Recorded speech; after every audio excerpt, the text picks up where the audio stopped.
ఆ రోజున 75 ఏళ్ల వృద్ధుడు కాదా చంద్రబాబు నాయుడు గారు? ఆయన ఏమన్నా 16 ఏళ్ల కుర్రోడా? అప్పుడు అనిపించలేదా మీకు అన్యాయం అనేది? చంద్రబాబు నాయుడు గారిని అరెస్ట్ చేసినప్పుడు అన్యాయం అనేది లేనప్పుడు ఇవాళ 70 ఏళ్ల కొమ్మినేని శ్రీనివాసరావుని అరెస్ట్ చేయడం అన్యాయం అని ఎలా అనగలుగుతున్నావు? మీకో న్యాయం, మాకో న్యాయమా?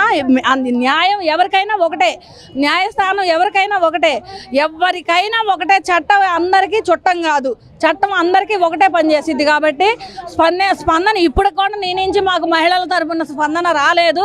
నువ్వు మనిషివే కాదని మేము ఎప్పుడో నిర్ణయించుకున్నాం.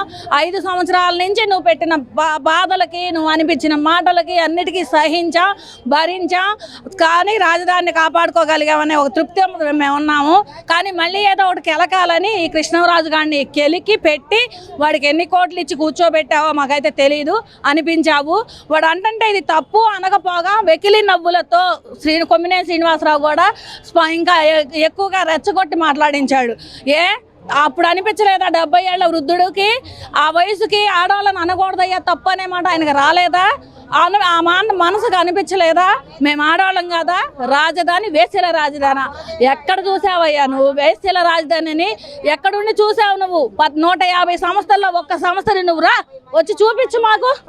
నువ్వు వచ్చి ఆ సంస్థలు ఎక్కడున్నాయో చూపించు. మాకైతే తెలియదు మరి 150 సంస్థలు ఎక్కడున్నాయో మాకు మేము చూడలా, మేము వినలా. నీ నోట్లో నుంచి వచ్చింది కాబట్టి నువ్వు వచ్చి చూపిద్దురా. నీకు చేసే మర్యాద మేము చేసి పంపిస్తాం, మర్యాదగా చేసి పంపిస్తాం. రాజును అనేవాడిని వదిలిపెట్టే ప్రసక్తే లేదు. వాడికి కఠినమైన చర్యలు తీసుకోవాలి. వాడికి నాన్ బెయిలబుల్ శిక్ష వేయాలి. వాడికి జైలు శిక్ష పడాలి. వాడికి కొమ్మినేని శ్రీనివాసరావునైనా కృష్ణరాజునైనా ఆడవాళ్ళకి అప్పచెప్పమని మేము ఒకటే కోరుకుంటున్నామండి పోలీసు వారిని. వాళ్ళని మీ రక్షణలో పెట్టి వాళ్ళని మీరు కాపాడొద్దు.